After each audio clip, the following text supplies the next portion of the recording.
everybody, my name is Nomsa, Sibanyoni Nomstar. Today I'm here to meet Motaiye. Motaiye, known as Motee Signatures. Motaiye is a self-taught makeup artist from Nigeria and has spread her wings around the world. She has her makeup studios in South Africa and also in the United Kingdom, London. A multiple nominated Beauty Artist of the Year, the winner of the Nigerian Entrepreneur in South Africa in 2019, and currently still doing her master's in business administration in the University of London in the United Kingdom. So come, let's have a sit down and find out more about Motaiye and her business and life. And this is Street Talk.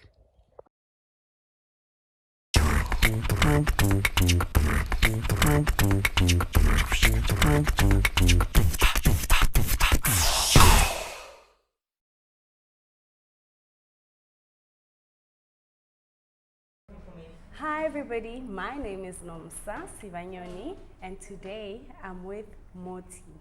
Motee, how are you? Very well, thank you, Nomsa. How are you? I'm good. Thank you for allowing us to interview you today. You're welcome, my pleasure. Yeah, you know, Motee is a makeup artist. And what is your full name? My name is Motaiye Muraina Akinboade. Such a wonderful name. So where are you from? I'm from Nigeria. Okay. Nigerian by birth. Okay. By marriage, for everything. Born and bred. Yes. Okay. So Motee is a makeup artist. I remember I've been following you ever since forever. I think for more than 6 years. Oh. A professional makeup artist. Thank you. So I want people to find out more about your work. Where did you study this? Did you study it? How? Tell us about your journey, because I believe like a lot of people who know you would love to hear your journey. Okay. Motee is a, can I say, was a small girl from a small town in somewhere in Nigeria. And I did like makeup growing up, but makeup was not what it was growing up. And yeah, I also liked to do boy things at the time. So growing up, while other kids wanted to be doctors and what, I wanted to be an engineer. Oh. And yes, I did pull through. I studied chemical engineering at school, but I was a loner, and makeup was the only thing that I would look forward to going back home to do. I lived alone throughout my 5 years university days, but I would sit just in front of my mirror and just paint my faces. So then I knew I was painting something, but I didn't know what I was painting, but then I was still doing it anyway. And yeah, I'd rather use my upkeep money to go to Mac Studio and just buy rubbish and just paint my face. Yeah, that was what I did.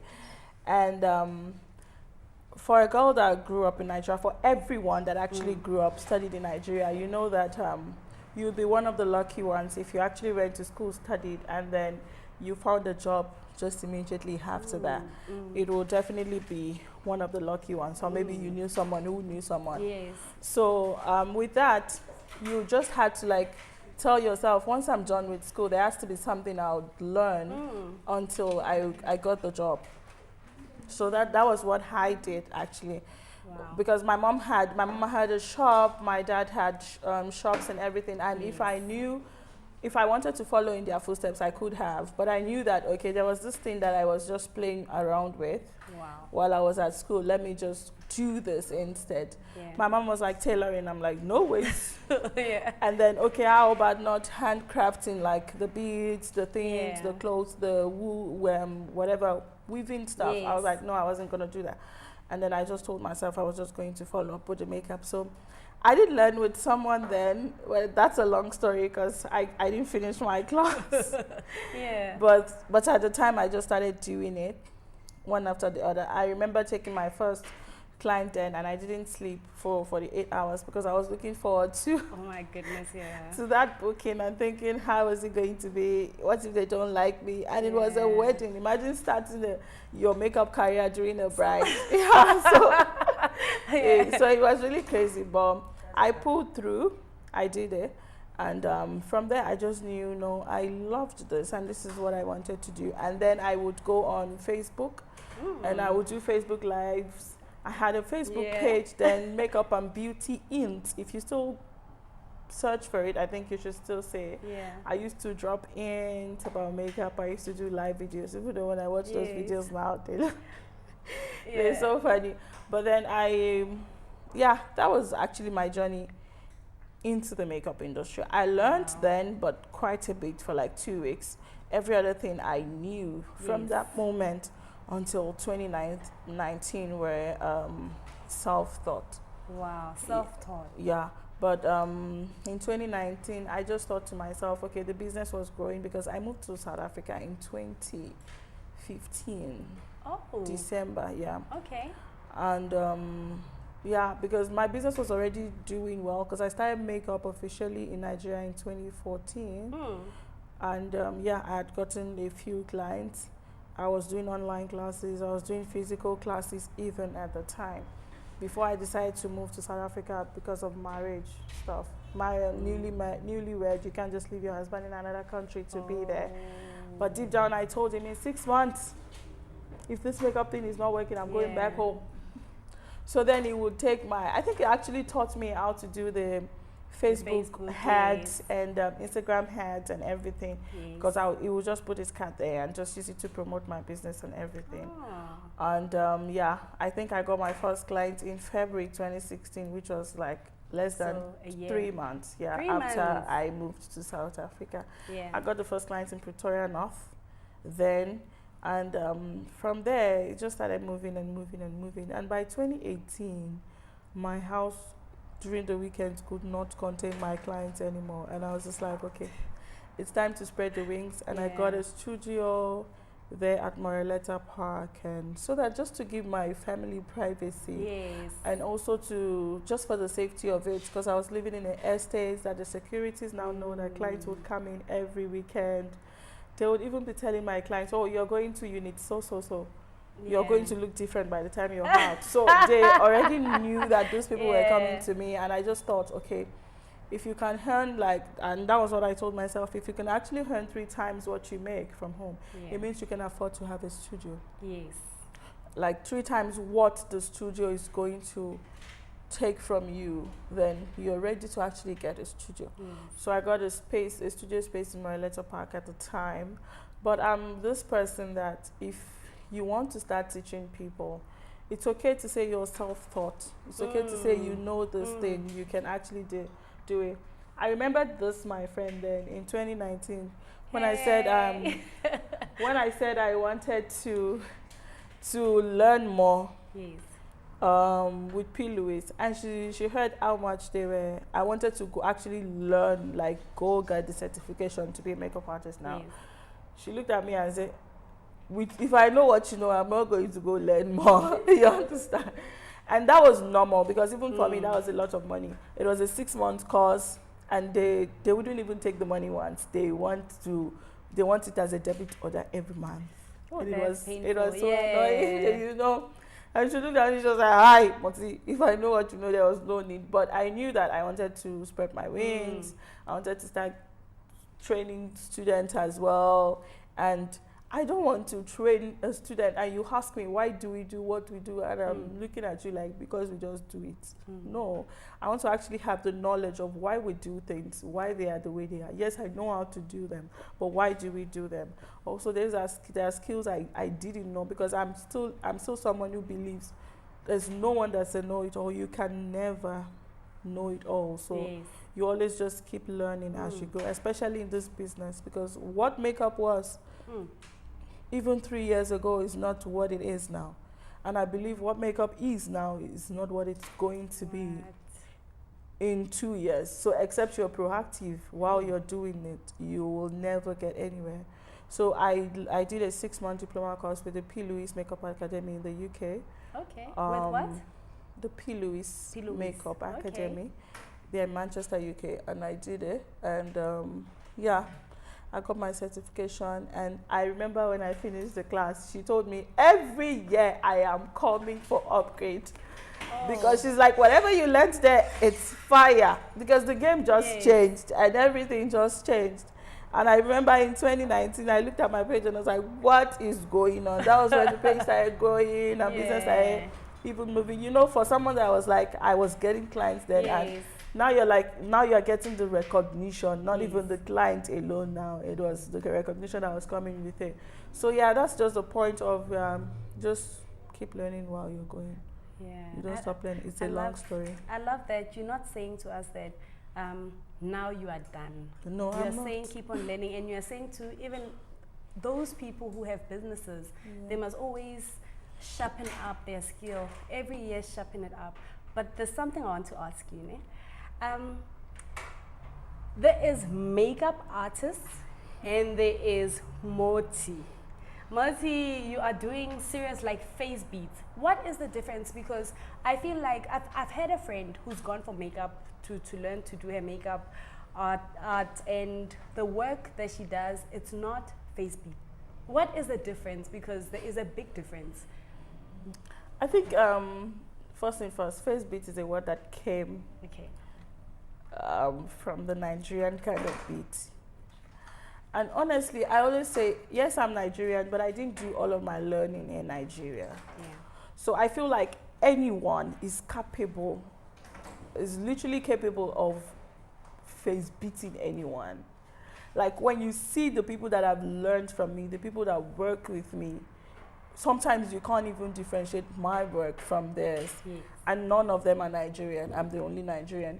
Because I used to get this misconception of, it's because you're Nigerian, that's why your work is different. I'm like, when I even started, that's true. Like when I even started, I know that I started in my room in Nigeria, but it's not because I learned from any Nigerian academy or anything.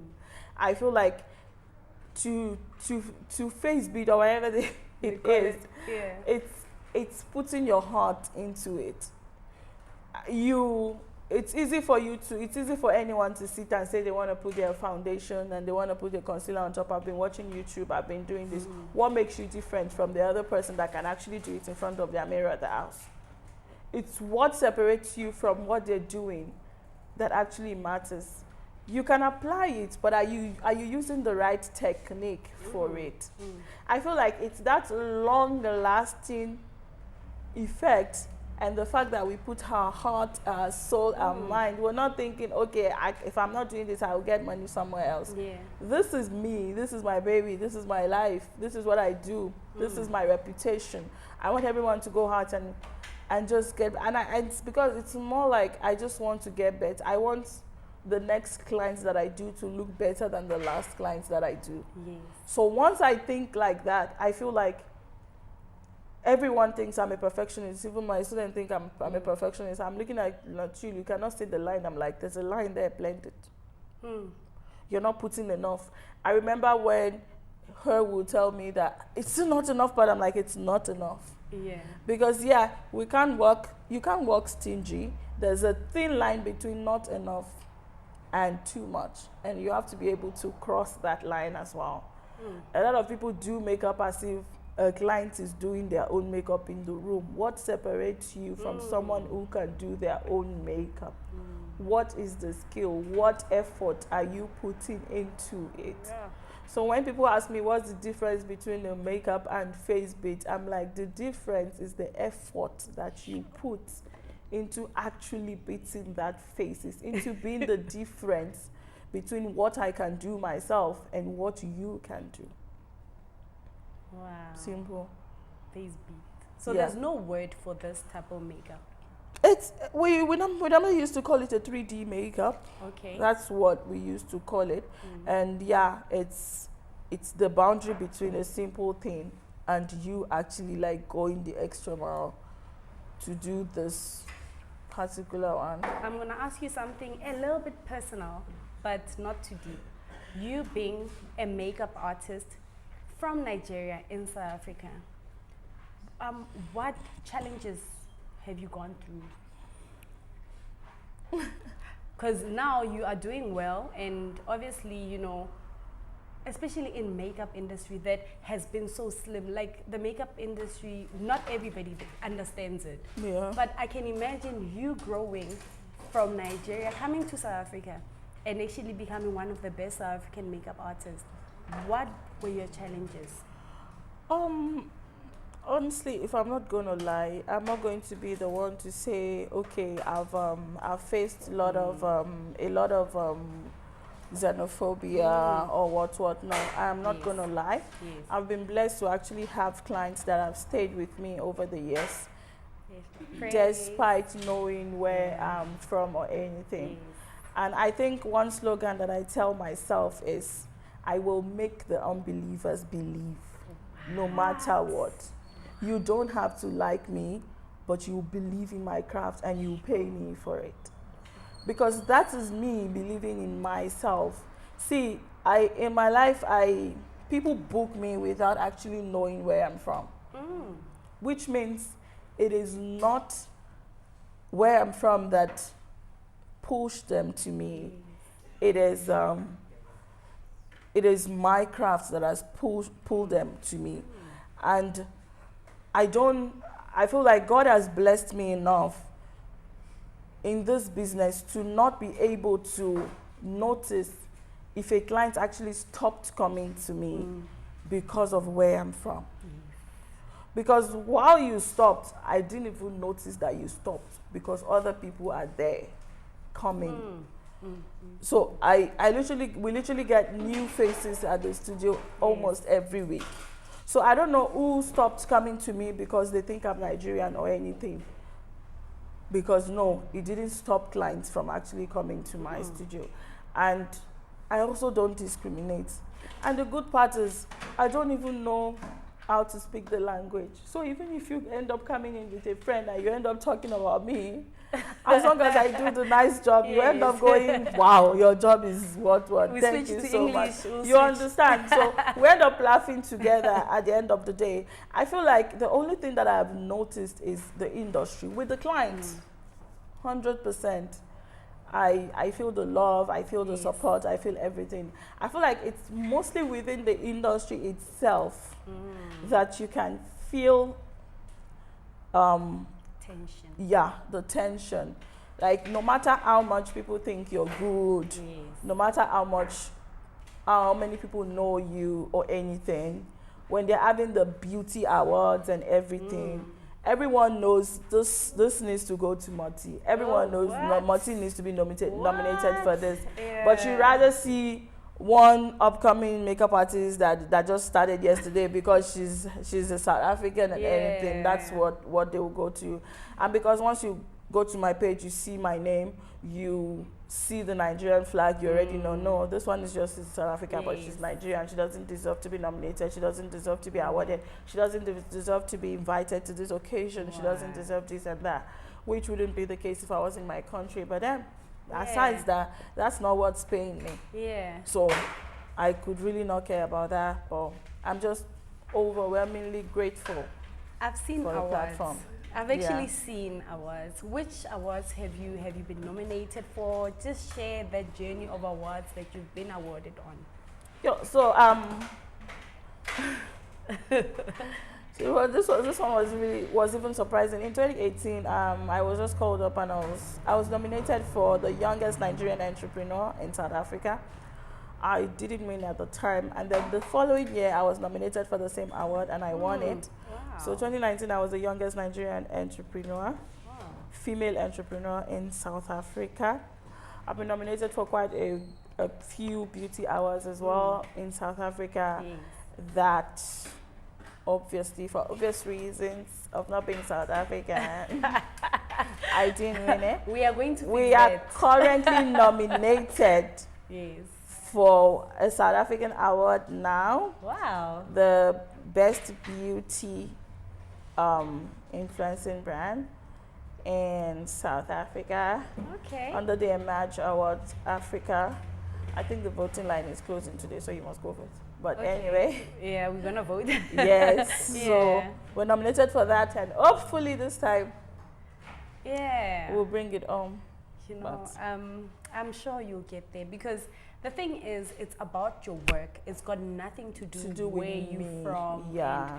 And I've been in your classes. I've done her classes. Hey, and your professionalism, you know, the way the teaching skills that you have. How did you come up to say you're going to become a teacher and get it so right? Because you know, the whole intensity of getting the eyebrows, guys. Motee doesn't play. You know, we did so many things, but she makes sure, like, we're not gonna cut corners and stuff, but how did you then get that passion of becoming a good teacher? I feel like you have to be good at something. Yeah. And I think it also helped that my dad was a teacher. My mom was a teacher. My dad was actually a school principal. My mom was a teacher. And yeah, even growing up, you had to be brilliant. Yes. You don't have any ways around it. And I've been put. I think a lot of responsibility have been put on me growing up. Yes. I grew up on national TV. I grew up on a national debate, national school quiz. I grew up an anchor of a kids show on television. I grew up like tutoring kids at home. I grew up a head girl at my primary school, head girl at my secondary school. What? You know, I've had to like tutor people all my life. Yes. So there was no way around it. There was literally no way around it.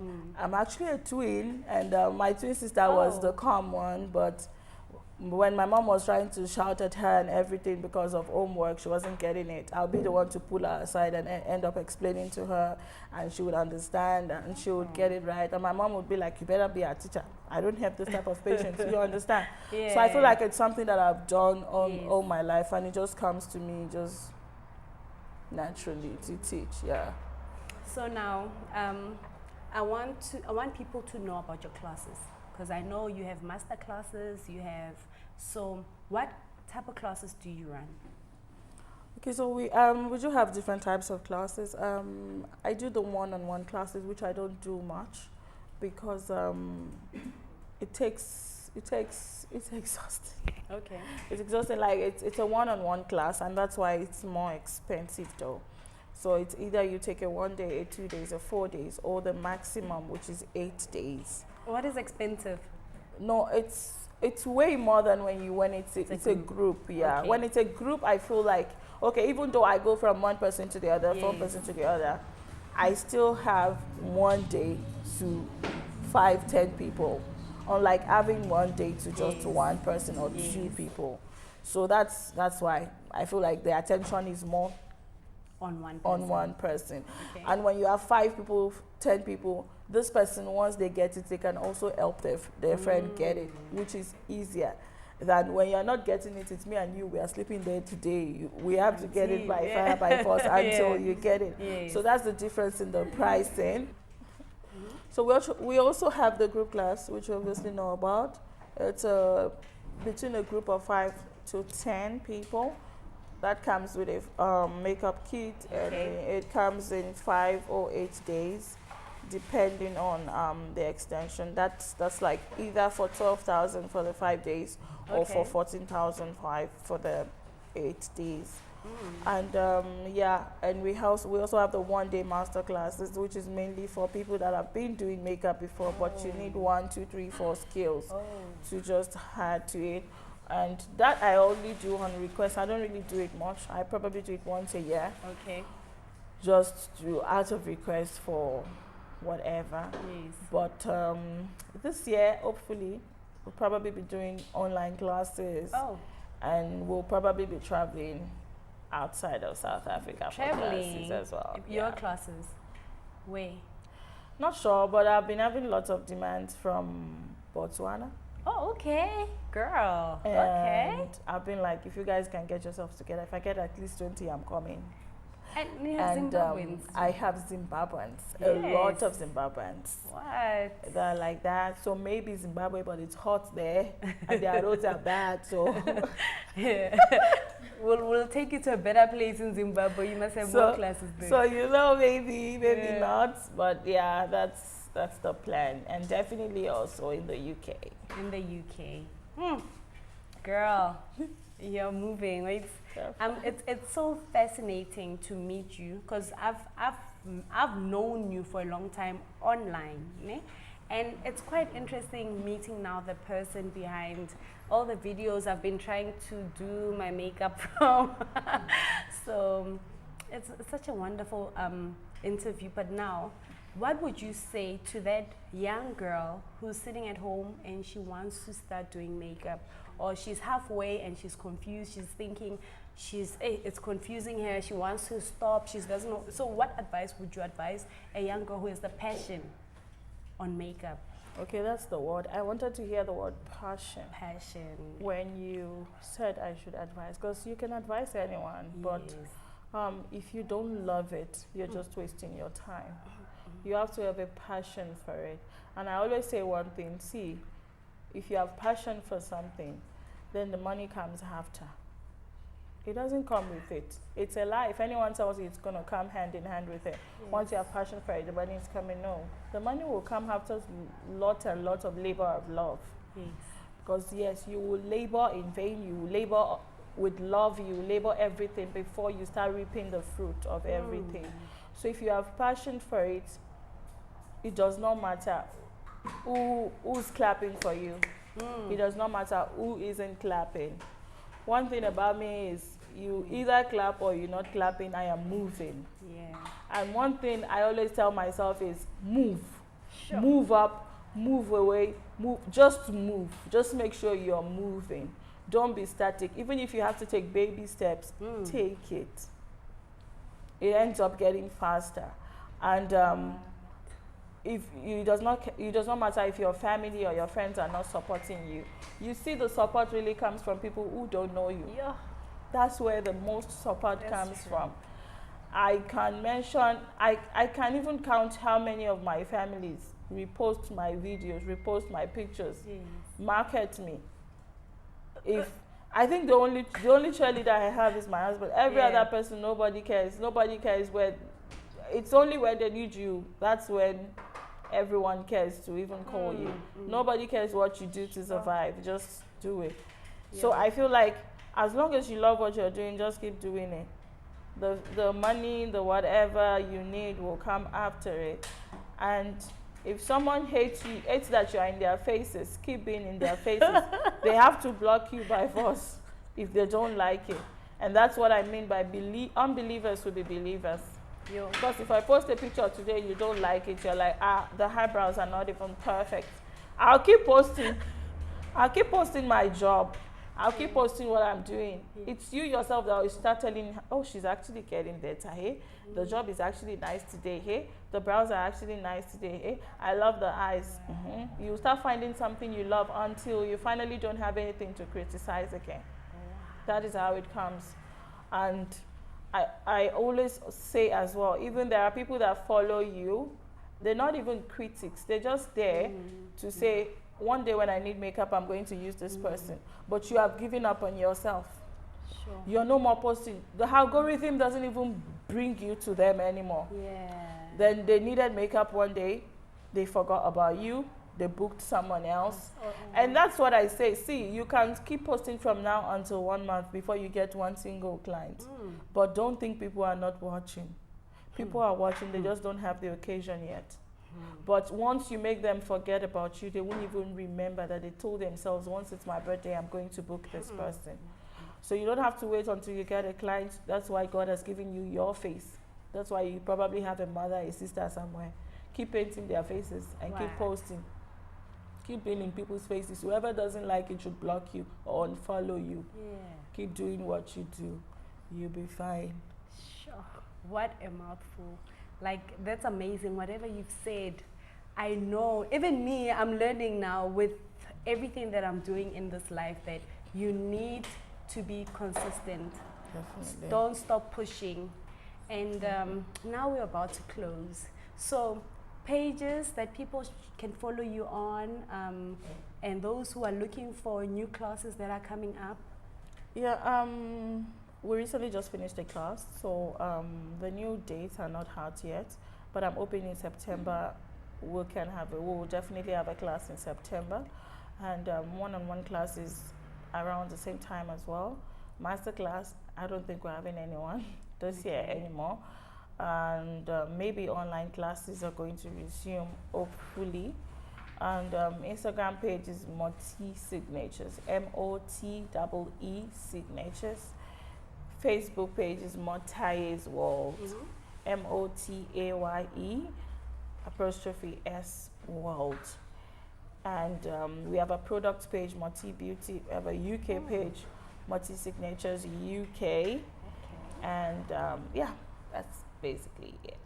Okay, and when is your studio open for clients to come put on their makeup, weddings, matric dance? The studio is open from Tuesdays to Saturdays. We make exceptions on Sundays or Mondays when it's the busy times, maybe graduation times and the matric dance times. Or we know that people have to go to graduations very early. We don't even mind opening very early for clients if it warrants it. But mostly the opening hours are between 9 and 4 or 5. But if we have to come in at 6 a.m., we do, just to cater to graduations and matric dances or whatever we have to do. We do whatever we have to do. And we travel as well. Sometimes we pick up our bags 4 a.m. in the morning, traveling across the provinces just to service our brides and wherever we're needed.